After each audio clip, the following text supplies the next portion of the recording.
ഈ civil എഞ്ചിനീയറിങ്ങിന് admission എടുക്കുന്ന കുട്ടികളുടെ ഒരു കുറച്ച് ലെസ് അഡ്മിഷനാണ് പല കോളേജുകളിലും കാണുന്നത്. അത് ജോലി സാധ്യത ഇല്ലാത്തത് കൊണ്ടാണോ, അതല്ല അതിൻ്റെ ഒരു ഫ്യൂച്ചർ എത്രത്തോളം ഭദ്രമല്ല എന്ന് തോന്നുന്നതുകൊണ്ടാണോ കുട്ടികൾ അങ്ങനെ അതിനോട് വിമുഖത കാണിക്കുന്നത്? 2-3 റീസൺസ് ഉണ്ട്. ഒന്ന്, ഈ സിവിൽ എഞ്ചിനീയേഴ്സിൻ്റെ ജോബിനൊരു പ്രത്യേകത 2-3 കാറ്റഗറി തൊഴിലുകളാണുള്ളത്. ഒന്ന് ഡിസൈനേഴ്സ്, അവർ ഓഫീസിൽ ഇരുന്ന് ചെയ്താൽ. മറ്റൊന്ന് മാനേജേഴ്സാണ്. മറ്റൊന്ന് ഫീൽഡ് എഞ്ചിനീയേഴ്സാണ്. ഈ ഫീൽഡ് എഞ്ചിനീയേഴ്സിനാണ് കൂടുതൽ വേണ്ടത്. ഈ ഡിസൈനേഴ്സ് ഇപ്പോൾ ഒരു 100 എഞ്ചിനീയേഴ്സിൽ 2 ഡിസൈനേഴ്സ് മതിയാവും. സൂപ്പർവൈസേഴ്സ് അല്ലെ മാനേജേഴ്സ് ലെവലിൽ കുറച്ച് ആളുകളെ മതിയാവും. അപ്പോൾ ഫീൽഡിലിറങ്ങി വർക്ക് ചെയ്യുന്ന പൊതുവെ ചെറുപ്പക്കാരുടെ ഇടയിലൊരു വിമുഖതയുണ്ട് ഫീൽഡിലിറങ്ങി വർക്ക് ചെയ്യാൻ. ഒന്ന്. രണ്ടാമത്, മുമ്പ് കാലത്തൊക്കെ എഞ്ചിനീയേഴ്സിൻ്റെ എണ്ണം പൊതുവെ കുറവായിരുന്നു. അപ്പോൾ അതിന് ആനുപാതികമായിട്ട് സിവിൽ എഞ്ചിനീയേഴ്സ് ഉണ്ടായിരുന്നുള്ളൂ. പക്ഷേ ഈ ഇടക്കാലത്ത് എല്ലാ കോളേജുകളിലും സിവിൽ എഞ്ചിനീയറിങ്ങിൻ്റെ ബാച്ച് 1-2 കൂടി, ഔട്ട്പുട്ട് കൂടി. അപ്പോൾ ഇത്രയും പേരെ അക്കോമഡേറ്റ് ചെയ്യാനുള്ള തൊഴിൽ. ഇപ്പം ഞാൻ പഠിക്കുന്ന സമയത്ത് സിവിൽ എഞ്ചിനീയേഴ്സ് ഡിഗ്രി കഴിഞ്ഞ് ഇറങ്ങുന്നവർക്കൊക്കെ സർക്കാർ ജോലി കേരളത്തിലുണ്ടായിരുന്നു. ഇന്ന് ഇവിടുന്ന് ഡിഗ്രി കഴിഞ്ഞിറങ്ങുന്ന ഒരാളിനെയും കേരളത്തിൽ എവിടെയും സർക്കാർ ജോലിക്ക് എടുക്കാൻ പറ്റില്ല. കാരണം ഒന്നാമത് സർക്കാർ നിയമിക്കുന്നില്ല, വേക്കൻസി ഉണ്ടെങ്കിൽ കൂടി നിയമിക്കുന്നില്ല. രണ്ടാമത് ഇപ്പോൾ എല്ലാം സ്വകാര്യ മേഖലയ്ക്കും അല്ലെങ്കിൽ സൊസൈറ്റികൾക്കൊക്കെ വീതിച്ചു കൊടുക്കുന്ന പ്രശ്നമായതുകൊണ്ട് അവരെ അക്കോമഡേറ്റ് ചെയ്യാൻ പറ്റുന്നില്ല. അങ്ങനൊരു പ്രശ്നമുണ്ട്. രണ്ടാമത്, ഈ കമ്പ്യൂട്ടർ സയൻസൊക്കെ പഠിക്കുന്ന പോലെ അല്ല സിവിൽ എഞ്ചിനീയറിംഗ് മെക്കാനിക്കൽ എഞ്ചിനീയറിംഗ് ഒക്കെ പഠിക്കുന്നത്. കുറച്ചുകൂടെ ഡീപ്പറായിട്ട് അത് പഠിക്കേണ്ടി വരും ധാരാളം. കാരണം അത് സിവിൽ എഞ്ചിനീയറിംഗ് ആയിരക്കണക്കിന് വർഷം പഴക്കമുള്ള എഞ്ചിനീയറിംഗ് ആണ്. മെക്കാനിക്കൽ എഞ്ചിനീയറിംഗ് വന്നു കഴിഞ്ഞാൽ തന്നെ 4 നൂറ്റാണ്ട് പഴക്കമുണ്ട്. കമ്പ്യൂട്ടർ സയൻസ് എഞ്ചിനീയറിംഗ് തുടങ്ങിയത് 1959-60കളിലാണ്. അതിൽ IT തുടങ്ങിയിട്ട് ഇപ്പോൾ 25 കൊല്ലമായുള്ളൂ. അപ്പോൾ ഇതൊക്കെ അത്രമാത്രം വിജ്ഞാനമേ അതിൽ വരുന്നുള്ളൂ. മറിച്ച് ഇപ്പോൾ സിവിൽ എഞ്ചിനീയറിംഗിലോ മെക്കാനിക്കൽ എഞ്ചിനീയറിംഗിലോ ഒക്കെ ദീർഘമായ വിജ്ഞാന ശാഖയാണ്. അപ്പോൾ അതിലൊന്നും ഒളിയിട്ടിറങ്ങാൻ കുട്ടികൾക്ക് താല്പര്യം ഉണ്ടാവില്ല. മറ്റൊന്ന്, ഈ ഈസി മണി സിവിൽ എഞ്ചിനീയറിംഗിൽ കിട്ടില്ല. സിവിൽ എഞ്ചിനീയറിംഗ് ഞാൻ പലപ്പോഴും പറയാറുള്ളൊരു കാര്യം, ആദ്യം ജോലി കയറുമ്പോൾ വളരെ ചെറിയ ശമ്പളമായിരിക്കും. ഇപ്പോൾ ഞാനൊരു കൺസൾട്ടൻ്റായിട്ട് വളരെ കാലമായിട്ട് വർക്ക് ചെയ്യാറുണ്ട്. എനിക്ക് ആ മേഖലയിൽ പ്രത്യേക ഇൻട്രസ്റ്റ് ഉണ്ട്. വളരെ ഹൈലി പെയ്ഡാണ് ആ ജോബ്. പക്ഷേ ഒരു ദിവസം കൊണ്ടൊന്നും ഒരു കൺസൾട്ടൻ്റ് ആകാൻ പറ്റില്ല. ഒരു സ്ട്രക്ചറൽ കൺസൾട്ടൻ്റ് ആണെങ്കിൽ വർഷങ്ങളുടെ എക്സ്പീരിയൻസ് തന്നെ വേണം. അപ്പോൾ സിവിൽ എഞ്ചിനീയറിൻ്റെ ഒരു പ്രത്യേകത, ഓരോ ദിവസം കഴിയുമ്പോഴും അവരുടെ മൂല്യം കൂടി വരും. കമ്പ്യൂട്ടർ സയൻസുകളും അതുപോലെ റിലേറ്റഡ് ആയിട്ടുള്ള സർക്യൂട്ട് ബ്രാഞ്ചസൊക്കെ അതിൽ ജോലി കിട്ടാൻ വളരെ എളുപ്പമാണ് ഈ കോർ ബ്രാഞ്ചസിനേക്കാൾ, ഇപ്പോൾ സിവിലോ മെക്കാനിക്കലോ ഇലക്ട്രിക്കിനേക്കാൾ. പക്ഷേ ജോലി കിട്ടിക്കഴിഞ്ഞാൽ ഉള്ളൊരു ദുരന്തം, അത് റെപ്പറ്റേറ്റീവ് ജോബാണ്. ഇപ്പോൾ എൻ്റെ മരുമകൻ തന്നെ ആദ്യം ഒരു സോഫ്റ്റ്വെയർ കമ്പനിയിലായിരുന്നു. അത് മടുത്തിട്ടാണ് അയാളത് കളഞ്ഞിട്ട് ഗേറ്റ് എക്സാമിനേഷൻ എഴുതി MTech എടുത്ത് IIT പോയി MTechും PhD ഒക്കെ ചെയ്ത്. അപ്പോൾ അങ്ങനെ ഒരു റുട്ടീൻ ജോബ്, അതിൻ്റെ മുന്നിൽ ഇരുന്ന് ചെയ്യുന്ന റുട്ടീൻ ജോബ് മാത്രമേ ഉള്ളൂ. അതുകൊണ്ട് തന്നെ അതിലൊരു ഇന്നോവേഷനൊന്നുമില്ല. പിന്നെ അവർക്ക് നെക്സ്റ്റ് കിട്ടാവുന്ന അതിൻ്റെ മാനേജറിയൽ പോസ്റ്റിലേക്ക്. അപ്പോൾ എഞ്ചിനീയറിങ്ങിൻ്റെ മീനിങ് അവിടെ വരുന്നില്ല സത്യത്തിൽ. വളരെ വളരെ ബേസ് ലെവൽ എഞ്ചിനീയറിംഗേ വരുന്നുള്ളൂ. മറിച്ച് കോർ എഞ്ചിനീയറിങ്ങിലേക്ക് വന്നു കഴിഞ്ഞാൽ എഞ്ചിനീയറിംഗ് നോളജ് ഉപയോഗിക്കാൻ പറ്റും. അപ്പോൾ സിവിലുകാർക്കുള്ളൊരു ഗുണം അതാണ്. അവരൊരു ഫീൽഡിലേക്ക് ഇറങ്ങുമ്പോൾ അവർക്ക് അവരുടെ പഠിച്ച കാലത്തുള്ള നോളജ് വീണ്ടും ഉപയോഗിക്കാൻ കഴിയുന്നുണ്ട്. മറിച്ച് സോഫ്റ്റ്വെയറിൽ പലർക്കും അത് ഉപയോഗിക്കേണ്ടി വരുന്നില്ല. വളരെ അപൂർവം പേർക്ക് മാത്രമേ അത് വേണ്ടി വരുന്നുള്ളൂ. അതുകൊണ്ടാണ് ഞാൻ പലപ്പോഴും കുട്ടികളോട് പറയാറുള്ളത്, ഈ കോർ ബ്രാഞ്ചസിന് മൂല്യവർധന ഉണ്ടാകുന്നുണ്ട്. മറിച്ച് സർക്യൂട്ട് ബ്രാഞ്ചസിന് അങ്ങനെ മൂല്യവർധന അധികം വരാറില്ല. എന്ന് മാത്രമല്ല, ഒരു പ്രായം കഴിയുമ്പോൾ അവരെ വേണ്ട പിന്നെ കമ്പനികൾക്ക്. കാരണം ചെറുപ്പക്കാർ കുട്ടികൾ അതിലും ഫാസ്റ്റായിട്ട് വർക്ക് ചെയ്യുന്നവർ പുറത്ത് നിൽക്കുമ്പോൾ പഴയ ആളുകളെ ആവശ്യമില്ല. എന്നാൽ സിവിൽ എഞ്ചിനീയറിംഗ് അങ്ങനെയല്ല. ഒരാളുടെ എക്സ്പീരിയൻസും എക്സ്പോഷറിനും ഭയങ്കര വാല്യൂ. ആ അനുഭവമാണ് ബാക്കിയുള്ളവർക്ക് വേണ്ടത്. അതിനാണ് മൂല്യം. അതാണൊരു വ്യത്യാസം. സാറിപ്പം ഈ നിർമ്മിതി കേന്ദ്രയിൽ വർക്ക് ചെയ്തിട്ടുണ്ടല്ലോ അല്ലേ? അവിടെ ഈ നിർമ്മിതി കേന്ദ്രൻ്റെ ഒരു ആശയമുണ്ടല്ലോ, ഈ ഒരു കൺസ്ട്രക്ഷൻ്റെ ഒരു രീതികളും ഇതൊക്കെ, അത് എങ്ങനെ വന്നാണ് നമ്മുടെ കേരളത്തിലേക്ക് എങ്ങനെയാണ് അത് വരുന്നത്? നിർമ്മിതി കേന്ദ്രത്തിൽ ഞാൻ ദീർഘകാലം വർക്ക് ചെയ്തിരുന്നു. 2008 തൊട്ട് 2020 വരെ നിർമ്മിതി കേന്ദ്രത്തിൻ്റെ ഗവേണിംഗ് ബോഡി മെമ്പർ, നിർമ്മിതി കേന്ദ്രത്തിൻ്റെ അഡ്വൈസർ, സംസ്ഥാന നിർമ്മിതി കേന്ദ്രത്തിൻ്റെ, അതുപോലെ നിർമ്മിതി കേന്ദ്രത്തിൻ്റെ തന്നെ ബാനർ തുടങ്ങിയ ലോറി ബക്കർ ഇൻ്റർനാഷണൽ സ്കൂളിൻ്റെ ഡീന്, നിർമ്മിതി, അതുപോലെ ഹൗസിംഗ് ഡിപ്പാർട്ട്മെൻറ്റ് സ്പെഷ്യൽ ഓഫീസർ, ഇതൊക്കെ ആയിട്ട് ഞാൻ വർക്ക് ചെയ്യുന്നുണ്ടായിരുന്നു. അതുകൂടാതെ ജില്ലാ നിർമ്മിതി കേന്ദ്രത്തിൻ്റെ ടെക്നിക്കൽ അഡ്വൈസറാണ് ഞാൻ വർഷങ്ങളായിട്ട്. അപ്പോൾ ജില്ലാ നിർമ്മിതി കേന്ദ്രം ചെയ്യുന്ന എല്ലാ വർക്കുകളും എൻ്റെ അപ്രൂവൽ എടുത്ത് ചെയ്യണമെന്നുള്ളൊരു നിയമം പാലക്കാടുണ്ട്. അത് ഇപ്പോഴും തുടരുന്നുണ്ട്.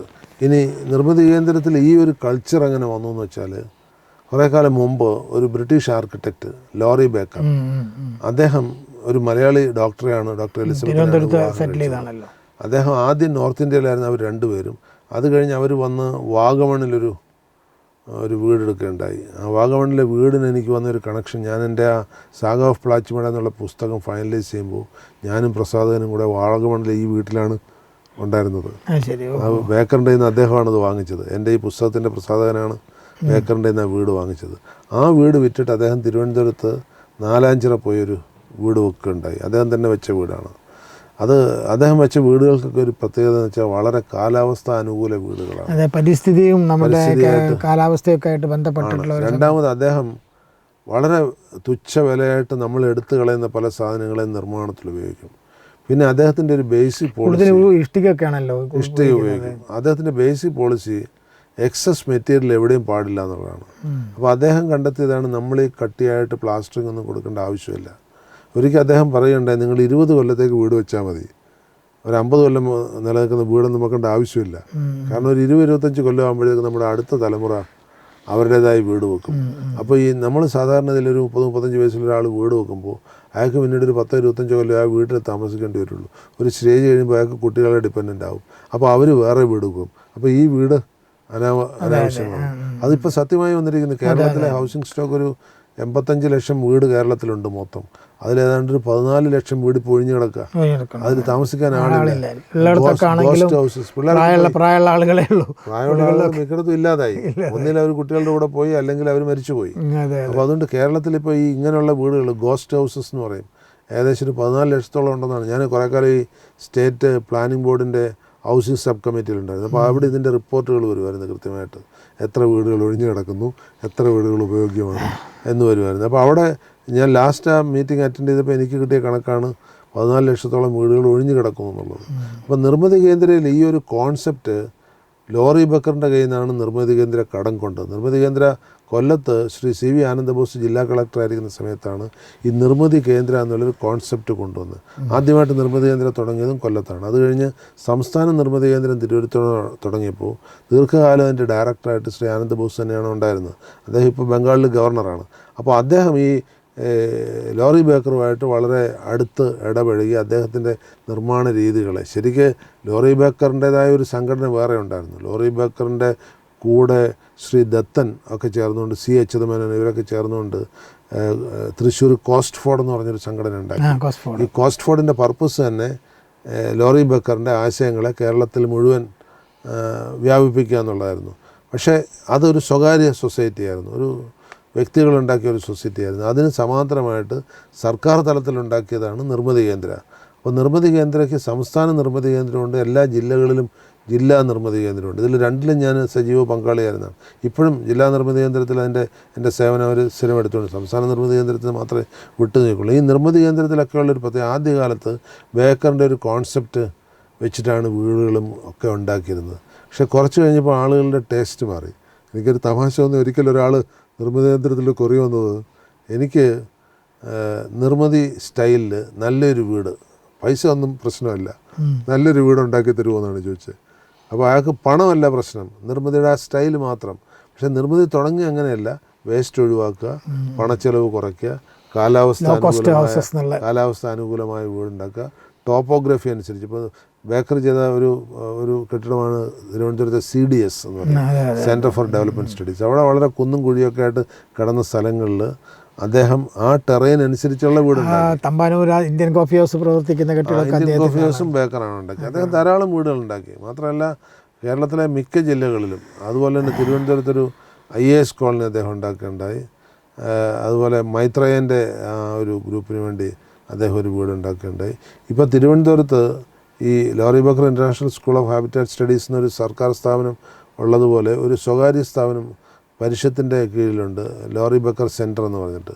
അപ്പോൾ ഇത് രണ്ടും തിരുവനന്തപുരത്താണുള്ളത്, ലോറി ബക്കറിൻ്റെ നാമധേയത്തിലാണ്. അങ്ങനെയാണ് ഈ നിർമ്മിതി കോൺസെപ്റ്റ് ആദ്യമായിട്ട് കേരളത്തിൽ വന്നത്. കേരളത്തിൽ നിന്ന് പിന്നെ ആദ്യം കടം കൊണ്ടത് ഒഡീഷയായിരുന്നു. ഒഡീഷയിൽ ധാരാളം കൺസ്ട്രക്ഷൻ ഈ നിർമ്മിതി സ്റ്റൈലിൽ വരുന്നുണ്ട്. പിന്നെ പല സംസ്ഥാനങ്ങളും, ഇപ്പോൾ ഞാൻ ഇന്ത്യ ഹാബിറ്റാറ്റ് സെൻറ്ററിൽ പലതവണ ഈ നിർമ്മിതിയുടെ പ്രതിനിധിയായിട്ട് മീറ്റിംഗ് അറ്റൻഡ് ചെയ്യാൻ പോയിട്ടുണ്ട്, ഡൽഹിയിലെ ഹാബിറ്റാറ്റ് സെൻറ്ററിൽ. അപ്പോൾ അവിടെ പല സംസ്ഥാനങ്ങളിൽ നിന്നുള്ളവർ അവിടേക്ക് ഈ പറഞ്ഞ ഇത്തരം കൺസ്ട്രക്ഷനെ പ്രൊമോട്ട് ചെയ്യുന്നതിനുള്ള ആശയങ്ങൾ സ്വീകരിക്കാൻ വേണ്ടി വരാറുണ്ടായിരുന്നു. അപ്പോൾ കേന്ദ്ര സർക്കാരിൻ്റെ ഭാഗത്തു നിന്നും ഈ ഒരു കോൺസെപ്റ്റ് പിന്നീട് ഏറ്റെടുക്കേണ്ടായി. അതുപോലെ നമ്മളിപ്പോൾ നമ്മുടെ നാട്ടിലൊക്കെ ധാരാളം പ്രീ ഫാബ്രിക്കേറ്റഡ് ബിൽഡിങ്സ് ധാരാളം വരുന്നുണ്ട്. അത് ചെറുതും വലുതും ഒക്കെ ആയിട്ട് ഇങ്ങനെ പലതും വരുന്നത്. ഇത് സത്യത്തിൽ ഈ തദ്ദേശ സ്വയംഭരണ സ്ഥാപനങ്ങളിൽ നിന്ന് അല്ലെങ്കിൽ ബിൽഡിംഗ് റൂൾസ് അനുസരിച്ച് പെർമിറ്റും കാര്യങ്ങളൊക്കെ കിട്ടാനുള്ള പ്രയാസം കൊണ്ടാണോ ആളുകൾ ഇതിലേക്ക് കടക്കുന്നത്, അതോ കോസ്റ്റ് കുറയ്ക്കാനാണോ? രണ്ട് കാര്യങ്ങളുണ്ട്. ഒന്ന്, ഇതിന് പൊതുവെ കോസ്റ്റ് കുറഞ്ഞു കിട്ടും. രണ്ടാമത് കൺസ്ട്രക്ഷൻ ടൈം വല്ലാതെ കുറഞ്ഞു കിട്ടും. സാധാരണഗതിയിൽ നമ്മൾ ചെയ്യുന്ന ഒരു കുഴിയെടുത്തൊരു വാനം തോണ്ടി ഫൗണ്ടേഷനൊക്കെ കെട്ടി ഭിത്തി കെട്ടി കോൺക്രീറ്റ് ചെയ്ത് പെയിൻറ്റും ഒക്കെ അടിച്ച് കതവും ഒക്കെ ഫിറ്റ് ചെയ്ത് വരുമ്പോഴത്തേക്കൊരു 1 കൊല്ലം 1.5 കൊല്ലമൊക്കെ എടുക്കും. പ്രീ ഫാബ്രിക്കേറ്റഡ് ആണെങ്കിൽ അമേരിക്കയിൽ എല്ലാ വർഷവും ഒരു കോമ്പറ്റീഷൻ ഉണ്ട്, ഹൗസ് കൺസ്ട്രക്ഷൻ കോമ്പറ്റീഷൻ. 1000 സ്ക്വയർ ഫീറ്റുള്ളൊരു വീട് വെക്കണം. അത് അടുത്ത കാലത്ത് അതിൻ്റെ റെക്കോർഡ് ടൈം എന്ന് പറഞ്ഞാൽ 18 മണിക്കൂർ കൊണ്ട് പണി തീർത്തു എന്നുള്ളതാണ്. എല്ലാം പ്രീ ഫാബാണ്. ഈ പ്രീ ഫാബ്രിക്കേറ്റഡ് ആയിട്ടുള്ള എലിമെൻറ്റ്സ് കൊണ്ടുവരിക, അത് ഫിക്സ് ചെയ്യുക. 18 മണിക്കൂർ കൊണ്ട് 1000 സ്ക്വയർ ഫീറ്റ് വീട് റെഡിയായി. അത് ഫസ്റ്റ് കിട്ടിയതാണ്. നമ്മുടെ നാട്ടിലേക്ക് അതൊന്നും വന്നിട്ടില്ല. നമ്മുടെ നാട്ടിലിപ്പോൾ ചെറുതായിട്ട് വരുന്നുണ്ട്. ഇപ്പോൾ ഉദാഹരണത്തിന് തിരുവനന്തപുരത്ത് നിർമ്മിതി കേന്ദ്രത്തിലൊരു ചെറിയ ബിൽഡിംഗ് ഉണ്ടാക്കിയിട്ടുണ്ട്. അവിടെ ഈ കെട്ടും പണിയൊന്നുമില്ല, അത് ഫാബ്രിക്കേറ്റഡ് ആണ്. അതായത് പ്രീ ഫാബ്രിക്കേറ്റഡ് മെറ്റീരിയൽ വെച്ചിട്ട് അത് 3D പ്രിൻറ്റിങ്ങിലാണ് അവിടെ ചെയ്യുന്നത്. നേരത്തെ ഉള്ള പോളിമറൈസ്ഡ് മെറ്റീരിയൽ ഒരു മെഷീന് പ്രിൻ്റ് ചെയ്യും, വീട് പ്രിൻ്റഡ് ആണ്. എന്നിട്ട് പിന്നെ അതിൽ വിൻഡോ അങ്ങനെ എന്തെങ്കിലും ഉണ്ടെങ്കിൽ മാത്രം ഫിറ്റ് ചെയ്താൽ മതി. അത് നമ്മളെ ഈ കാലാവസ്ഥ, കേരളത്തിലെ കാലാവസ്ഥക്ക് അനുയോജ്യമാണത് ശരിക്കും പറഞ്ഞാൽ കേരളത്തിലെ കാലാവസ്ഥയ്ക്ക് ഏറ്റവും അനുയോജ്യം പഴയ ഓലമേഞ്ഞ വീടുകളാണ്. ഞാൻ ഇന്ന് കുട്ടികളോട് സംസാരിക്കുമ്പോൾ അത് പറയുകയുണ്ടായി. 1.5 നൂറ്റാണ്ട് മുമ്പ് കേരളത്തിലെ ഏറ്റവും വലിയ കെട്ടിടമെന്ന് വെച്ചാൽ തിരുവിതാംകൂർ മഹാരാജാവിൻ്റെ ആയിരുന്നു. അത് ഓലമേഞ്ഞ കെട്ടിടമായിരുന്നു. പിന്നീട് നമ്മൾ ഓടിലേക്ക് മാറി. അപ്പോൾ ഓലമേഞ്ഞ കെട്ടിടത്തിൻ്റെ സുഖം ഒരിക്കലും ഓടിട്ട കെട്ടിടത്തിൽ കിട്ടില്ല. ഈ ഓടിട്ട കെട്ടിടത്തിൻ്റെ സുഖം ഒരിക്കലും ഈ കോൺക്രീറ്റ് കെട്ടിടത്തിൽ കിട്ടില്ല. പക്ഷേ ആളുകൾ ഇന്ന് വേറൊരു വഴി കണ്ടു. ഈ കോൺക്രീറ്റ് കെട്ടിടത്തിൻ്റെ മുകളിൽ ഓടിട്ടു. അല്ലെങ്കിൽ വേറെ ഒരു വഴി ഇന്ന് ചെയ്യുന്നുണ്ട്. കോൺക്രീറ്റ് കെട്ടിടത്തിൻ്റെ മുകളിൽ ഒരു 5-6 അടി പൊക്കത്തിൽ വേറൊരു കൂര വെക്കും. അപ്പോൾ അവിടെ ഒരു എയർ ഗ്യാപ്പ് വരും. അപ്പോൾ ഈ ചൂട് കെട്ടിടത്തിനെ ബാധിക്കില്ല. അല്ലാതെ കോൺക്രീറ്റ് കേരളത്തിന് പറ്റിയൊരു നിർമ്മിതിയല്ല. ഞാൻ ഒരു കേരളത്തിലെ കോഴിക്കോട് ഒരു പ്രശസ്തനായ ഒരു ആർക്കിടെക്റ്റ്, എൻ്റെ ഒരു സുഹൃത്തു കൂടിയാണ്. അപ്പോൾ ഒരു വീടിന് വെക്കാൻ ഫ്ലോറിങ്ങിനെ കുറിച്ച് ചോദിച്ചപ്പോൾ അദ്ദേഹം മെറ്റീരിയൽ ഏതാ നല്ലതെന്ന് വെച്ചപ്പോൾ അദ്ദേഹം എന്നോട് സജസ്റ്റ് ചെയ്തത് റെഡ് ഓക്സൈഡാണ്. അതിട്ടാൽ മതി. ഇപ്പം നമ്മൾ സാധാരണഗതിയിൽ ചെയ്യൂലല്ലോ. ഒന്നാമത് റെഡ് ഓക്സൈഡ് 2-3 ഗുണങ്ങളുണ്ട്. റെഡ് ഓക്സൈഡിന് പൊതുവെ വലിയ ചൂട് വരില്ല. 2, ഈ ടൈൽസ് ഒക്കെ ഇടുമ്പോൾ വരുന്ന ഒരു അപകടമുണ്ട്. ഒരുപാട് പേര് കിടപ്പിലായിപ്പോയത് ടൈൽസ് കാരണമാണ്. ഇത് വഴുതും വീഴും, എല്ലൊടിയും. ഒരു പ്രായം കഴിഞ്ഞവർക്ക് എല്ലൊടിഞ്ഞാൽ പിന്നെ നേരെ ചൊവ്വേ നടക്കാൻ പറ്റില്ല. അപ്പോൾ അങ്ങനെയൊക്കെ നോക്കുമ്പോൾ റെഡ് ഓക്സൈഡിന് കുറേ ഗുണങ്ങളുള്ളതാണ്. പിന്നെ റെഡ് ഓക്സൈഡിന് സ്വതസിദ്ധമായിട്ടുള്ളൊരു തണുപ്പുണ്ട്. ഇതിലൊക്കെ നല്ലത് അദ്ദേഹം റെഡ് ഓക്സൈഡ് ഇതിലൊക്കെ നല്ലത് പണ്ട് കാലത്ത് നമ്മുടെ തറവാടുകളിലൊക്കെ ചാണകം മെഴുകിയ തറയായിരുന്നു. അതായിരുന്നു ഏറ്റവും നല്ലത്. എല്ലാ തണുപ്പ് കിട്ടും. ഇപ്പോഴും നമുക്ക് മണ്ണിന് തൂത്തുക്കുടിയിലെല്ലാം പോയാൽ ഈ മണ്ണിലുണ്ടാക്കുന്ന ടൈൽസൊക്കെ കിട്ടാറുണ്ടല്ലോ. പക്ഷെ ആ ടൈൽസിൽ കുറച്ച് കെമിക്കൽ, അതിൽ സിമെന്റും ഒക്കെ ചേർക്കുന്നുണ്ട്. മറ്റേത് ഒറിജിനൽ കളിമണ്ണും ചാണകവും കൂടെ കുഴച്ചാണ്. സാറിന് എൻ്റെ പ്രസിഡന്റിൻ്റെ ഒരു അവാർഡ്, എനിക്ക് ഇന്ത്യൻ പ്രസിഡന്റ് അവാർഡ് കിട്ടിയ സ്കൗട്ട്സിലാണ്. അത് ഞാൻ 10ാം ക്ലാസ് പഠിക്കുമ്പോൾ എനിക്ക് അന്ന് ഈ സ്കൗട്ട്സിന് അന്ന് 2 തലമാണുള്ളൂ. ഒന്ന് സ്കൂൾ തലത്തിൽ വന്നു കഴിഞ്ഞാൽ ഫസ്റ്റ് ക്ലാസ് സ്കൗട്ട്സ് വരെ ആകാം. അപ്പോൾ സ്കൂൾ തലത്തിൽ കഴിഞ്ഞു കഴിഞ്ഞാൽ സ്കൂൾ തലത്തിൻ്റെ അവസാനം എത്തുമ്പോഴത്തേക്ക് ഇന്ത്യൻ പ്രസിഡൻ്റ് അവാർഡിന് വേണ്ടി ഒരു ജില്ലയിൽ നിന്ന് 2-3 പേരെ സെലക്ട് ചെയ്യും. അങ്ങനെ ഒരു സിസ്റ്റം ഉണ്ടായിരുന്നു. അപ്പോൾ എനിക്ക് അതിൻ്റെ സെലക്ഷൻ ക്യാമ്പ് തിരുവനന്തപുരത്ത് വെച്ചായിരുന്നു. അതൊരു റിഗറസ് സെലക്ഷനാണ്. പക്ഷെ ഇപ്പോൾ അത് കുറച്ചുകൂടെ ലിബറലൈസ് ചെയ്യപ്പെട്ടു എന്നാണ്. ഇപ്പോൾ സ്കൂളുകളൊന്നും അത്ര സജീവമല്ല. അന്നത് എനിക്ക് വലിയൊരു അനുഭവമാണ് എൻ്റെ ജീവിതത്തിൽ. സ്കൂൾ തലം വരെ ഉള്ളല്ലോ സ്കൗട്ടിൻ്റെ. അല്ല, അത് കഴിഞ്ഞും സ്കൗട്ട്സ് ഉണ്ട്. റോവർ സ്കൗട്ട്സ് എന്ന് പറഞ്ഞൊരു വിങ്ങുണ്ട്. പക്ഷേ അത് പലയിടത്തും സജീവമല്ല. ഈ സ്കൗട്ടിങ് അനുഭവം നമ്മുടെ ജീവിതത്തിലൊരു പാഠമാണ്. കാരണം പലപ്പോഴും വനം മേഖലയിലൊക്കെ പോയി ക്യാമ്പ് ചെയ്തിട്ടുണ്ട്. അപ്പോൾ ഈ ക്യാമ്പ് ചെയ്യുന്നതെന്ന് വെച്ചാൽ സാധാരണ ടെൻ്റ് അടിക്കുന്നത്. ടെൻ്റ് അടിച്ചിട്ട് രാത്രിയിൽ പാമ്പുകളുണ്ടാവും. അപ്പോൾ എന്താ ചെയ്യുന്നത് വെച്ച് കഴിഞ്ഞാൽ ഈ 2 പേര് ടെൻറ്റിന് ചുറ്റും വലിയ സ്റ്റാഫുണ്ട്, മുളവടി 6 അടി പൊക്കമുള്ള മുളവടിയാണ് സ്റ്റാഫ്. ആ സ്റ്റാഫിൽ മണി കെട്ടി തൂക്കും. എന്നിട്ട് ആ മണി ഇങ്ങനെ കുത്തി ഇതിൻ്റെ ചുറ്റും നടക്കും. 2 പേര് ഉറക്കളച്ച് 2 മണിക്കൂർ നടക്കും. അപ്പോഴത്തേക്ക് അടുത്ത 2 പേര് ചാർജ് എടുക്കും. അവരെ വിളിച്ചുണർത്തിയത് അവരെ ഏൽപ്പിച്ചിട്ട്. അപ്പോൾ ഈ പാമ്പിനുള്ളൊരു പ്രത്യേകത, പാമ്പിന് കാഴ്ചയും കേൾവിയും കൂടെ ഒരു സമയത്ത് പറ്റില്ല. പാമ്പിൻ്റെ ചെവിയും കണ്ണും തമ്മിൽ അറ്റാച്ച്ഡാണ്, ഏതെങ്കിലും ഒന്നേ പറ്റുള്ളൂ. അപ്പോൾ ഈ മണിയടിയുടെ ശബ്ദം വന്നു കഴിഞ്ഞാൽ ഇത് മണ്ണിൽ കൂടെ പാമ്പിലേക്ക് ചെന്ന് കഴിഞ്ഞാൽ അത് ആ ശബ്ദം കേട്ടിരിക്കാനേ പറ്റുള്ളൂ, അതിന് കണ്ട് മൂവ് ചെയ്യാൻ പറ്റില്ല. കാരണം മൂവ് ചെയ്യണമെങ്കിൽ കാഴ്ച വേണമല്ലോ. അങ്ങനെ പാമ്പുകളുടെ അറ്റാക്ക് ഒഴിവാക്കാൻ വേണ്ടി ഇങ്ങനെ ഒരു ടെക്നിക്കുണ്ട്. എന്ന് മാത്രമല്ല നമ്മുടെ ഭയപ്പാടുകളൊക്കെ കുറേ ഒഴിവായി കിട്ടും ഇങ്ങനെയുള്ള ക്യാമ്പിലൊക്കെ പോകുമ്പോൾ. അതെനിക്കൊരു വലിയ അനുഭവമായിട്ട്. എനിക്ക് ഡോക്ടർ ഫക്രുദ്ദീൻ അലി അഹമ്മദ് രാഷ്ട്രപതി ആയിരിക്കുമ്പോഴാണ് എനിക്ക് അവാർഡ് കിട്ടിയത്. അത് കഴിഞ്ഞ് രാഷ്ട്രപതി ഭവനിൽ എനിക്ക് പലതവണ അത് കഴിഞ്ഞും പോകാൻ പറ്റി. എന്ന് മാത്രമല്ല KR നാരായണന് ഒറ്റപ്പാലത്ത് സ്ഥാനാർത്ഥിയായിരിക്കുമ്പോൾ ധാരാളം ടൈം അദ്ദേഹത്തിൻ്റെ കൂടെ യാത്ര ചെയ്തിരുന്ന ഒരു വ്യക്തിയാണ് ഞാൻ. പക്ഷേ അദ്ദേഹം രാഷ്ട്രപതി ആയതിനു ശേഷം ഞാൻ അങ്ങോട്ട് പോയിട്ടില്ല. അദ്ദേഹം MP ആയിട്ട് ഇലക്ഷൻ നിൽക്കുന്ന സമയത്താണ് ഈ പറഞ്ഞതുണ്ടായത്. എന്നാൽ അദ്ദേഹം രാഷ്ട്രപതി ആയിരിക്കുന്ന സമയത്ത് ഞാൻ ഒരിക്കൽ രാഷ്ട്രപതി ഭവൻ്റെ മുന്നിൽ കൂടെ പോയി.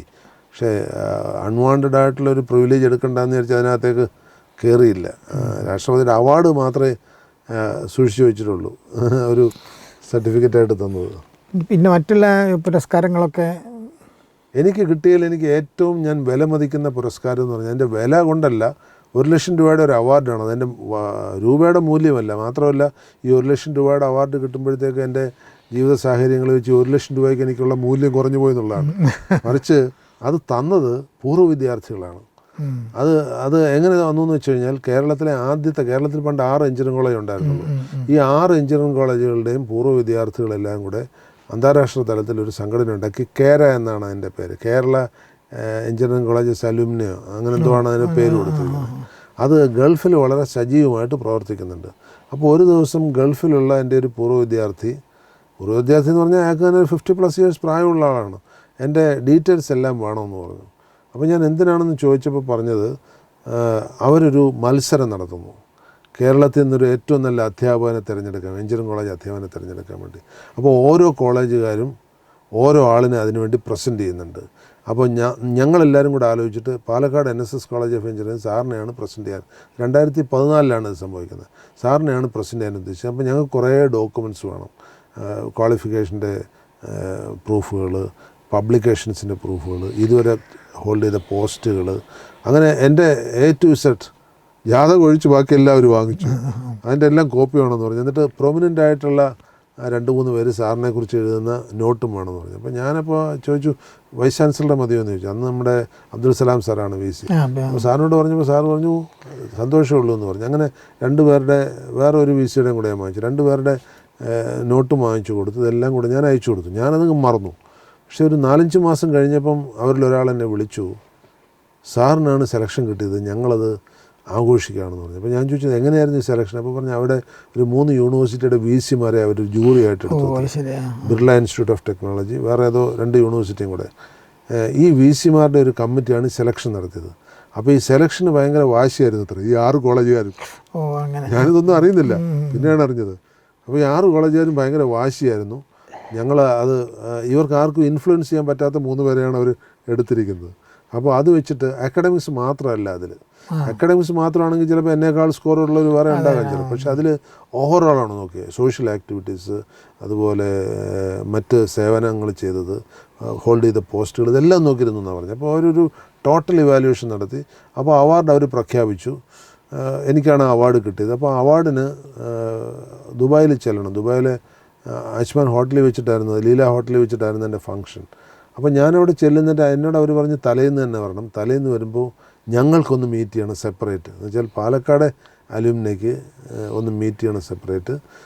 നെക്സ്റ്റ് ഡേ ഫംഗ്ഷൻ അതെല്ലാ കോളേജിലെ അലുമിനി ഉണ്ടാവും, കുടുംബ സംഗമമൊക്കെ ഉണ്ട് എന്ന് പറഞ്ഞു. അപ്പോൾ ഞാനവിടെ ചെന്നപ്പോൾ എനിക്ക് ഡസൻ കണക്കിന് 100 കണക്കിന് എൻ്റെ ഓൾഡ് സ്റ്റുഡൻസിനെ കാണാൻ പറ്റി. അവിടെ ചെന്നപ്പോഴാണ് ഞാൻ കഥയൊക്കെ അറിയുന്നത്, എനിക്ക് വേണ്ടി അവർ പ്രയത്നിച്ച കഥ അറിയുന്നത്. അപ്പോൾ എനിക്ക് ഭയങ്കര സന്തോഷം തോന്നി. രൂപയുടെ മൂല്യത്തെക്കാൾ കൂടുതൽ അതൊരു വലിയ, എന്ന് വെച്ചാൽ ഈ സർക്കാർ തരുന്ന അവാർഡോ അല്ലെങ്കിൽ മറ്റ് സ്ഥാപനങ്ങൾ തരുന്ന അവാർഡോ പോലെയല്ല. പൂർവ്വ വിദ്യാർത്ഥികൾ തരുന്ന ഒരു അവാർഡിൽ ശരിയായ സ്നേഹം ഉണ്ടാവും. കാരണം അവർക്ക് ഇഷ്ടപ്പെടാത്ത ഒരാളിന് കൊടുക്കില്ല, അവരൊരിക്കലും കൊടുക്കില്ല. അപ്പോൾ അവരത് കളക്ട് ചെയ്ത് തന്നെ, അവർ ഒരാളുടെ നിന്ന് കളക്ട് ചെയ്യുമ്പോൾ അവർക്ക് അതിൻ്റേതായ ഒരു അഫെക്ഷൻ ഉണ്ടെന്നുള്ളത് അതെനിക്ക് ഒരു ഐ ഓപ്പണറായി. അതുകൊണ്ട് എന്താണെന്ന് വെച്ച് കഴിഞ്ഞാൽ പിന്നീട് ഈ പൂർവ്വ വിദ്യാർത്ഥികളുടെ എന്ത് കാര്യത്തിലും ഞാൻ സ്വമേധയാ ഇറങ്ങിത്തിരിക്കും. ഇപ്പോഴും ഞാൻ കോളേജിലെ പൂർവ്വ വിദ്യാർത്ഥി സംഘടനയുടെ പ്രസിഡൻ്റാണ്. അവർക്ക് വേണ്ടി ഒരുപാട് കാര്യങ്ങൾ ഇപ്പം ചെയ്യുന്നുണ്ട്. അതിൻ്റെ ഒരു പ്രേരണയായിട്ട് മാറിയത് ഈ ഒരു അവാർഡാണ്. അപ്പോൾ ആ അവാർഡ് അത് കഴിഞ്ഞവർ എത്ര കാലം കൊടുത്തിട്ടുണ്ടെന്ന് എനിക്കറിയില്ല. അത് ഫസ്റ്റ് അവാർഡായിരുന്നു. അത് കഴിഞ്ഞത് തുടരുന്നുണ്ടോ എന്നുള്ളതും എനിക്ക് സത്യത്തിൽ അറിയില്ല. കാരണം പിന്നെ ഞാൻ ദുബായിലേക്ക്, പിന്നെ 2015 ദുബായിൽ വെച്ചിട്ടായി അവാർഡ് തന്നത്. പിന്നെ അടുത്തുള്ള രാജ്യങ്ങളൊക്കെ പോയെങ്കിലും പിന്നെ ദുബായിലേക്ക് അങ്ങനെ പോയില്ല. അതുകൊണ്ട് അത് മാത്രമല്ല, ദുബായ് മാത്രമല്ല, അവർ പല രാജ്യങ്ങളിലും നെറ്റ്വർക്ക് ചെയ്യുന്നുണ്ട്. പക്ഷേ അവരുടെ ഈ കൂട്ടായ്മ കൊണ്ട് ഒരു വർഷം ഏതാണ്ട് ഒരു 50 ലക്ഷം രൂപ 60 ലക്ഷം രൂപയൊക്കെ സ്കോളർഷിപ്പ് ഇനത്തിൽ അവർ കോളേജിലേക്ക് എത്തിക്കുന്നുണ്ട്. സാറിന് പ്രയാസപ്പെടുത്തുന്ന എന്തെങ്കിലും അനുഭവങ്ങൾ? എനിക്ക് സത്യത്തിൽ കുട്ടികളിൽ നിന്ന് അങ്ങനെ അനുഭവങ്ങളൊന്നും ഉണ്ടായിട്ടില്ല. അല്ല, കുട്ടികളുടെ ഇതുകൊണ്ട് ബിഹേവിയർ അല്ല ഞാൻ ഉദ്ദേശിക്കുന്നത്. അങ്ങനെ അതായത് അങ്ങനെ എന്തെങ്കിലും ഒരു പ്രയാസപ്പെടുന്ന അല്ലെങ്കിൽ പഠിക്കാൻ ബുദ്ധിമുട്ടുള്ള ഒരു കുട്ടിയായിട്ട് ഇൻട്രാക്ട് ചെയ്യേണ്ടി വരിക, അല്ലെങ്കിൽ ആ കുട്ടിയെ സഹായിക്കേണ്ടി വരിക, അങ്ങനത്തെ എന്തെങ്കിലും? അതിൽ അങ്ങനെ ഒരുപാട് അനുഭവങ്ങൾ ഉണ്ടായിട്ടുണ്ട്. എനിക്ക് സത്യത്തിൽ ദുരനുഭവങ്ങൾ ഉണ്ടായിരിക്കുന്ന സഹപ്രവർത്തകരിൽ നിന്നാണ്. ഞാനൊരു ചെറിയ എക്സാമ്പിൾ പറയാം. ഞാൻ MTech ബോംബെ IIT കഴിഞ്ഞപ്പോൾ അവിടുത്തെ എൻ്റെ പ്രൊഫസർ പറഞ്ഞു, നിങ്ങളിവിടെ PhD കൂടെ ചെയ്തിട്ട് പോയാൽ പോലെ എന്ന് ചോദിച്ചു. അപ്പോൾ ഞാൻ പറഞ്ഞു, ഞാൻ MTechന് വന്നിരിക്കുന്ന ഡെപ്യൂട്ടേഷനില്ല, PhDക്ക് അവർ ഉടനെ ഡെപ്യൂട്ടേഷൻ തരില്ല, കുറച്ച് ഗ്യാപ്പ് കഴിഞ്ഞേ തരുള്ളൂ എന്ന് പറഞ്ഞു. അപ്പോൾ അദ്ദേഹം പറഞ്ഞൊരു കാര്യം ചെയ്യുക, IITയുടെ ഒരു എൻട്രൻസ് എക്സാമിനേഷൻ ഉണ്ട്, അത് എഴുതി ക്വാളിഫൈ ആവുമെങ്കിൽ സ്കോളർഷിപ്പ് ഇവിടുന്ന് തരാം, എന്തിനാണ് അവിടുത്തെ ശമ്പളം, അത് വേണ്ടെന്ന് വെച്ചേക്കുന്നു.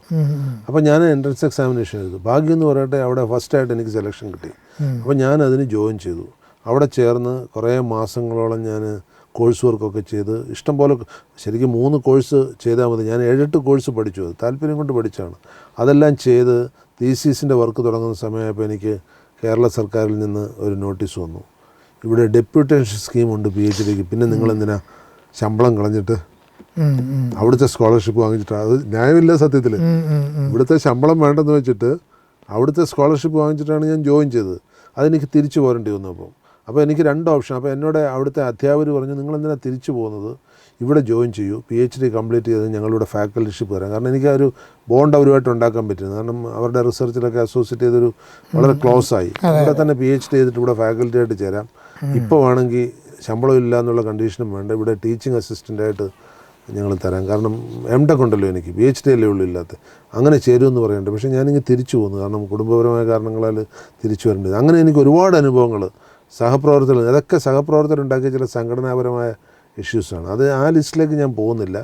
മറിച്ച് കുട്ടികളുടെ കയ്യിൽ നിന്ന് എനിക്ക്, എന്നോട് പല കുട്ടികളും പറയും, ഞാൻ ചെറുപ്പകാലത്ത് രാഷ്ട്രീയത്തിൽ ഭയങ്കര അസോസിയേറ്റഡ് ആയിരുന്നു. ഒരു പ്രിൻസിപ്പലായിട്ട് ചുമതല എടുക്കുന്നവരേക്ക് ഞാൻ രാഷ്ട്രീയത്തിൽ സജീവമായിട്ടുണ്ടായിരുന്നു. അപ്പം പലരും എന്നോട് പറയാറുണ്ട്, ഈ കുട്ടികളെ SFIയും KSU ഒക്കെ കളിക്കുകയല്ലേ, നിങ്ങൾ രാഷ്ട്രീയത്തിൽ ഇറങ്ങുമ്പോൾ കുട്ടികൾ നിങ്ങൾക്കെതിരായിട്ട് തിരിയും.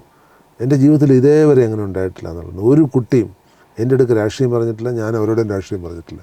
അപ്പോൾ അത് വെറുതെ പരത്തുന്ന ഒരു ധാരണയാണ്. കുട്ടികൾ രാഷ്ട്രീയം കൈകാര്യം ചെയ്യും, സ്റ്റാഫിനോട് രാഷ്ട്രീയം കളിക്കും, അങ്ങനെയൊന്നും ഉണ്ടാവില്ല. കുട്ടികൾ അവരെ അധ്യാപകരെന്നുള്ള നിലയിൽ നമ്മളവരെ കെയർ ചെയ്യുന്നുണ്ടോ? കുട്ടികളെ നമ്മൾ കുട്ടികളായിട്ട് കാണുക, അവരെ രാഷ്ട്രീയ പ്രതിയോഗികളായിട്ട് കാണാതിരുന്നു കഴിഞ്ഞാൽ നമുക്ക് ഒരിക്കലും ഒരു പ്രശ്നമുണ്ട്. ഈ ക്യാമ്പസിൽ പൊളിറ്റിക്സ് പല കോളേജിലും ഇപ്പോഴും സജീവമായിട്ടുണ്ട്. വളരെ സജീവമാണ്. അതൊക്കെ ഓവറാണ്. ഓവറെന്ന് പറഞ്ഞു കഴിഞ്ഞാൽ ഈ പൊളിറ്റിക്സിൽ തെറ്റില്ല, പക്ഷേ അതിനോടനുബന്ധിച്ച് നടക്കുന്ന കയ്യാങ്കളികൾ ഒരിക്കലും അനുവദനീയമല്ല. ഇപ്പം പലപ്പോഴും എൻ്റെ ഒരു അനുഭവം ഞാൻ പറയാം. ഞാൻ കുറേ കാലം കോളേജിൽ റെസിഡൻറ്റ് വാർഡനായിരുന്നു. അപ്പോൾ ഒരു ദിവസം ഞാൻ വൈകിട്ട്, സാധാരണ ഞാനിങ്ങനെ ഫിലിമിന് പുറത്ത് പോകുന്ന പതിവില്ല, അപ്പോൾ അന്നൊരു ദിവസം ഞാൻ വൈകിട്ട് ഫിലിമിന് പോയി. സ്കൂട്ടർ ഉണ്ടായിരുന്നു എൻ്റെ കയ്യിൽ. ഹോസ്റ്റലിൽ റെസിഡൻ്റായിട്ട് താമസിക്കുന്ന സമയമാണ്. ഞാൻ ഫിലിമിന് പോയി ഒരു 9-9:30 ആയപ്പോൾ തിരിച്ചെത്തിയപ്പം ഹോസ്റ്റലിൻ്റെ മുന്നിൽ, അവിടെ 4 ഹോസ്റ്റലുണ്ടായിരുന്നു, ഹോസ്റ്റലിൻ്റെ മുന്നിൽ ഒരു വലിയ ആൾക്കൂട്ടം, എല്ലാവരും ഇങ്ങനെ നിശബ്ദരായിട്ട് നിൽക്കുക. എന്താണെന്ന് ചോദിച്ചപ്പോൾ ഒരു കുട്ടിയെ ഹോസ്പിറ്റലിലേക്ക് കൊണ്ടുപോയി. എന്താ കാര്യം എന്ന് ചോദിച്ചപ്പം ഒരു ലോറി നിറച്ച് ആളുകൾ വടിവാളും കത്തിയും ഒക്കെ ആയിട്ട് വന്നിട്ട് ഒരു റൂം ചവിട്ടി പൊളിച്ച് അവിടെ ഉണ്ടായിരുന്ന കുട്ടിയെ കണ്ടം വെട്ടി, എന്നിട്ട് ഒരു ബോധമില്ലാതെ ചോര ഒലിപ്പിച്ചുകൊണ്ട് അവനെ ഇപ്പോൾ ജില്ലാ ആശുപത്രിയിലേക്ക് കൊണ്ടുവരിക. അപ്പോൾ പെട്ടെന്ന് ആരോ ഫോൺ വിളിച്ചവർ പറഞ്ഞു, ജില്ലാ ആശുപത്രിയിൽ നിന്ന് തൃശ്ശൂർ മെഡിക്കൽ കോളേജിലേക്ക് കൊണ്ടുപോയി, കാരണം ജില്ലാ ആശുപത്രിക്ക് ടേക്കപ്പ് ചെയ്യാൻ വയ്യുന്നു. ആ കുട്ടി തൃശ്ശൂർ പഠിക്കുന്ന കുട്ടിയാണ്. ആ കുട്ടി തൃശ്ശൂർ മെഡിക്കൽ കോളേജിലെത്തി മാസങ്ങളോളം കോമ സ്റ്റേജിൽ കിടന്നതല്ലാതെ പിന്നെ ജീവൻ വന്നിട്ടില്ല, മരിക്കുകയും ചെയ്തു. അപ്പം അതിൻ്റെ വിശദാംശങ്ങളിലേക്ക് പോയപ്പോഴാണ് എനിക്ക് സങ്കടം ഉണ്ടായത്. ഈ കുട്ടി കോളേജിലുള്ള ഏതോ ഒരു ഡേ സ്കോളർ സ്റ്റുഡൻറ്റിനെ ശാരീരികമായിട്ടെന്തോ ഉപദ്രവിച്ചു എന്ന് പറയുന്നുണ്ട്.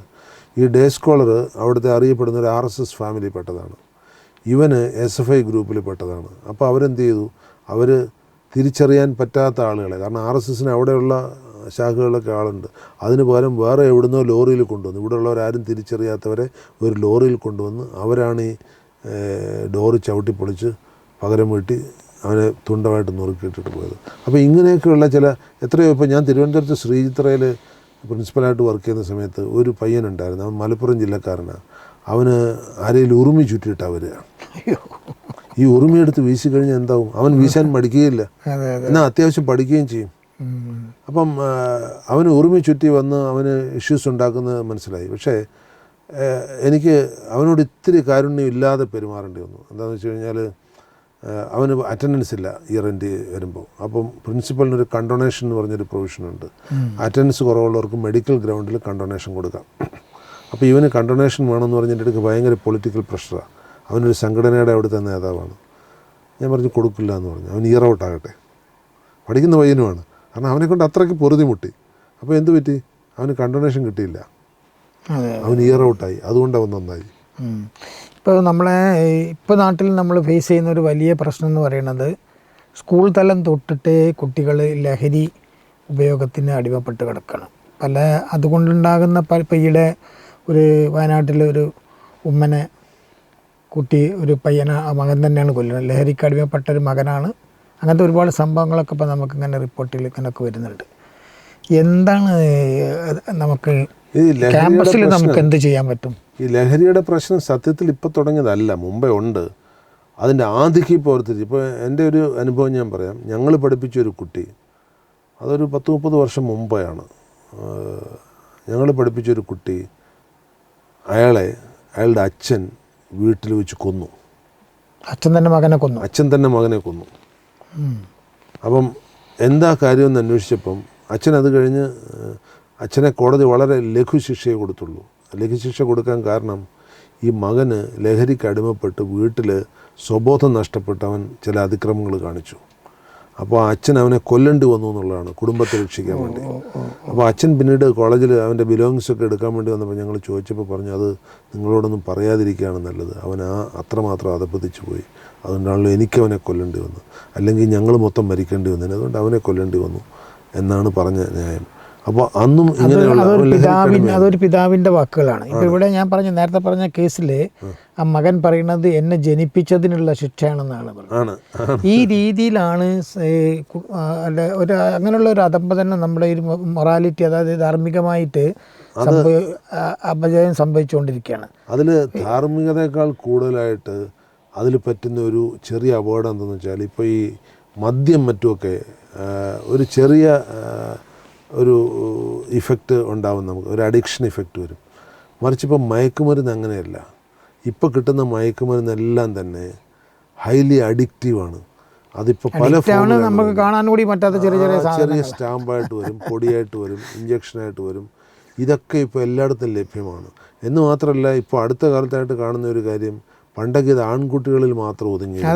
ഇപ്പോൾ ഇതിൻ്റെ ക്യാരിയേഴ്സ് പലതും പെൺകുട്ടികളാണ്. അവർക്ക് ഇതിൻ്റെ അംശം കിട്ടുന്നതുകൊണ്ടായിരിക്കും അവർ ക്യാരി ചെയ്യുന്നത്. ഇതിനുള്ളൊരു കുഴപ്പം, ഇത് ആദ്യത്തെ കൺസംഷൻ എന്തെങ്കിലും പ്രേരണ കൊണ്ടായിരിക്കും. കൂട്ടുകാരാണെങ്കിൽ ഇതൊന്ന് രുചിച്ച് നോക്കുമെന്ന് പറഞ്ഞ് കൊടുക്കുകയോ അങ്ങനെ ആയിരിക്കും. പക്ഷേ രണ്ടാമത് അവൻ അങ്ങോട്ട് അന്വേഷിച്ച് ചെല്ലുന്ന ഒരു അഡിക്ഷൻ ഇതിൽ വരുന്നു. അതിൻ്റെ അടിമയായി പോകുന്ന ഒരു സ്ഥിതിയിലേക്ക് വരുന്നുണ്ട്. അത് മിഠായികളിൽ ചെറിയ അംശത്തിലാണ്. പക്ഷേ ഇത് ഈ സ്റ്റാമ്പ് സൈസും പൊടി രൂപത്തിലൊക്കെ ഇന്ന് പലർക്കും കിട്ടുന്നുണ്ട്. അപ്പോൾ ഇത് കുട്ടികളിലേക്ക് എത്തിക്കഴിഞ്ഞാൽ അവരുടെ ഫ്രണ്ട്സ് വഴിയാണ് ഇത് എത്തിക്കുന്നത്. എന്ന് മാത്രമല്ല, പല കോളേജിലും ഈ ബിസിനസ്സായിട്ട് ഏറ്റെടുത്ത് ചെയ്യുന്നതെല്ലാം മിടുക്കന്മാരുണ്ട്. അവരിത് കഴിക്കില്ല, പക്ഷേ ബാക്കിയുള്ള കുട്ടികളിലേക്ക് ഇത് എത്തിച്ചിട്ട് പണമുള്ള കുട്ടികളുടെ നിന്ന് പണം വസൂലാക്കാനുള്ളൊരു വഴിയായിട്ട് ചെയ്യുന്നുണ്ട്. അപ്പോൾ അതിൽ ഒരു വഴി, ഞാനിപ്പോൾ എക്സൈസുകാരുമായിട്ട് ഡിസ്കസ് ചെയ്യുമ്പോൾ പറഞ്ഞ ഒരു വഴിയുണ്ട്. ഈ കോളേജുകളിലുള്ള കുട്ടികൾക്ക് ഈ പറഞ്ഞ വ്യക്തിയെ ഐഡൻറ്റിഫൈ ചെയ്യാൻ പറ്റും. അവർക്കറിയാം ഈ ഡിസ്ട്രിബ്യൂട്ടർ. അവർ അഡിക്ട്സ് അല്ല, അഡിക്ഷനെ അധ്യാപകർക്ക് തന്നെ അറിയാം. ഇപ്പോൾ ഉദാഹരണത്തിന് മയക്കുമരുന്ന് കഴിച്ചിട്ട് ക്ലാസ്സിൽ വരുന്നൊരു കുട്ടിയെ അധ്യാപകന് കണ്ടെത്താം. അവൻ്റെ കണ്ണുകൾ നിർജ്ജീവമായിരിക്കും, അവന് മുഖത്തൊരു വികാരം ഉണ്ടാവില്ല, അവനൊന്നിലും ഒരു താല്പര്യം ഉണ്ടാവില്ല. അപ്പോൾ അങ്ങനെയുള്ള കുട്ടികളെ കണ്ടു കഴിഞ്ഞാൽ ഒരു കൗൺസിലറുടെ അടുക്കലേക്ക് വിട്ടു കഴിഞ്ഞാൽ അവനിത് ഉപയോഗിക്കുന്നുണ്ടോ എന്ന് അറിയാൻ പറ്റും. അതൊരു പ്രിവെൻഷനാണ്. പക്ഷേ ഈ കച്ചവടം ചെയ്യുന്നവനെ പിടിക്കണമെങ്കിൽ വലിയ ബുദ്ധിമുട്ടാണ്. അവനിത് ഉപയോഗിക്കുന്നുണ്ടാവില്ല, അവൻ ബാക്കിയുള്ളവരെ ഉപയോഗിച്ചിട്ട് അവൻ ബിസിനസ്സുകാരനാണ്. അത് പല കോളേജിലും 1-2 കുട്ടികൾ ബിസിനസ്സിൽ ഏർപ്പെടുന്നവരുണ്ട്, സ്കൂളുകളിലും എല്ലായിടത്തും ഉണ്ട്. അപ്പോൾ അവരെ ഐഡൻറ്റിഫൈ ചെയ്ത് അവരെ അവിടെ നിന്ന് തന്നെ പുറത്താക്കിയാലും കുഴപ്പമില്ല, അല്ലെങ്കിൽ അവരെ നിയന്ത്രിക്കാനോ കഴിഞ്ഞു കഴിഞ്ഞാൽ, ഇല്ലെങ്കിൽ ഇത് വല്ലാതെ പരക്കും.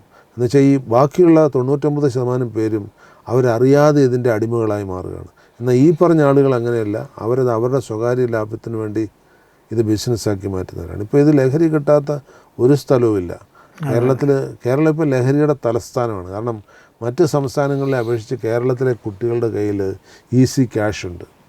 അത് നമ്മുടെ ഫ്ലോട്ടിംഗ് ഇക്കോണമിയുടെ ഒരു പാർട്ടാണ്. നമുക്ക് ഈ എല്ലാ വീട്ടിലും ഇപ്പോൾ ഒരു ഗൾഫുകാരനോ ഒരു അമേരിക്കക്കാരനോ ഒരു യൂറോപ്പുകാരനോ ഒക്കെ ഉണ്ടാവും. അതുകൊണ്ട് കുട്ടികൾക്ക് വളരെ ഈസി മണി കിട്ടും. അപ്പോൾ ഈസി മണി കിട്ടുമ്പോൾ അവർക്ക് ഇങ്ങനെയുള്ളതിലേക്ക് പണ്ടൊന്നും ഇതൊരു കുട്ടിക്ക് സങ്കല്പിക്കാൻ കഴിയില്ല. പൈസ കൊടുത്തൊരു മയക്കുമരുന്ന് വാങ്ങിക്കുക, അല്ലെങ്കിൽ പൈസ കൊടുത്ത് മദ്യം വാങ്ങിക്കുക, അതൊന്നും സങ്കല്പിക്കാൻ കഴിയില്ലായിരുന്നു. ഇപ്പോൾ അത് അവരറിയാതെ അവരിലേക്ക് എത്തപ്പെടുന്നുണ്ട്. പണത്തിന് അവർക്ക് ക്ഷാമവുമില്ല. ഇതൊരു സാമൂഹിക വിപത്താണത്.